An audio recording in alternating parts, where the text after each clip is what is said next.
ஸ்ரீராம ஜெயம். விஸ்வாமித்திரர், ராமர், லக்ஷ்மணர் வனத்துக்குள் செல்கையில் அங்கு ஒரு கருங்கலில் துளசி செடி முளைத்திருந்தது. அது என்ன என்று ராமர் வினவினார். கௌதம முனிவர் அகலிகை என்ற பத்தினி பெண்ணுடன் வாழ்ந்து வந்தார். இந்திரனுக்கு அகலிகை மேல் கொண்ட மோகத்தினால் சேவல் உருக்கொண்டு கூவினான். விடிந்தது என்று எண்ணி முனிவர் ஆற்றங்கரைக்கு குளிக்கச் செல்கையில் முனிவர் போன்ற உருவம் கொண்டு இந்திரன் ஆசிரமத்திற்குள் நுழைந்தார். ஏதோ வினோதமாக இருப்பதாக எண்ணி திரும்பிய முனிவர் தான் கண்டு காட்சியானது அவரை கோபம் கொள்ளச் செய்தது. பூனை உருவம் கொண்டு இந்திரன் ஓடிவிட்டான். பின் அகலிகையை பார்த்து கல்லாக கடைவாய் என்றும் இந்திரனுக்கு 1000 குறிகள் வரும் என்றும் சாபமிட்டார்.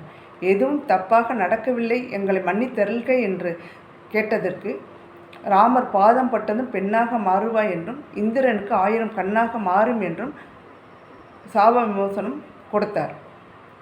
இது ராமரின் திருவடி பெருமையை எடுத்துரைக்கும் ஒரு செயலாகும். சித்திரக்கூடத்தில் ராமரும் சீதையும் வசிக்கும் பொழுது பரதன் அவன் தன் படைகளுடன் சித்திரக்கூடத்தை நோக்கி வந்தார். பெரும் படையை பார்த்த லக்ஷ்மணன் யுத்தத்திற்கு வருவதாக எண்ணி மிகுந்த கோபம் கொண்டார்.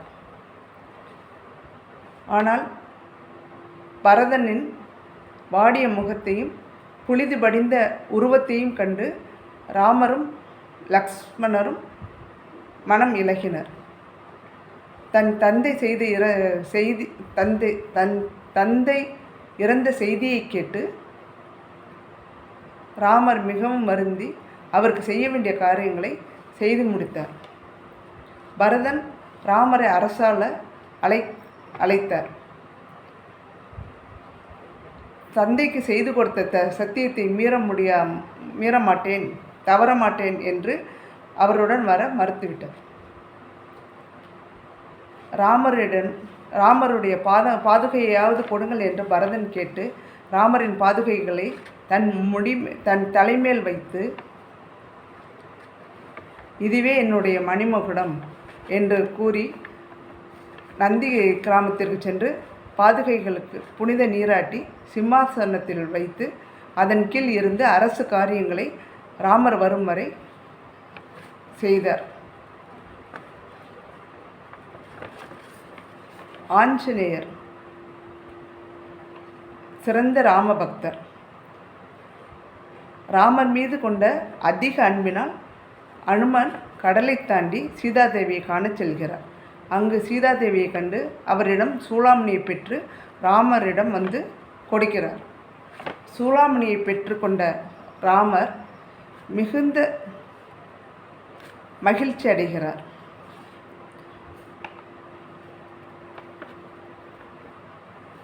ராமர் மனத்தில் உள்ள துயரம் யாவும் நீங்கின.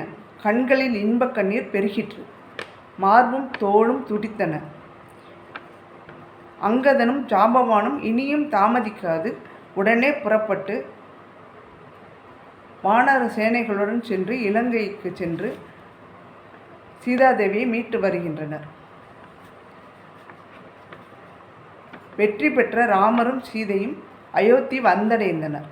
சகோதரர்கள் மூவரும் அருகில் இருக்க, தேவியர் பக்கத்தில் அமர்ந்திருக்க, ராமரின் திருவடிகளே சரணம் என்று அனுமன் கீழ் இருக்கும் அற்புத பட்டாபிஷேக காட்சியானது மெய்சிலிருக்க வைக்கிறது. ராமரின் திருவடிகளுக்கு அப்படி ஒரு பெருமை. ராமநாமத்தை சொன்னாலோ கேட்டாலோ மோட்சம். வாழ்க வளர்க. ஸ்ரீராம ஜெயம்.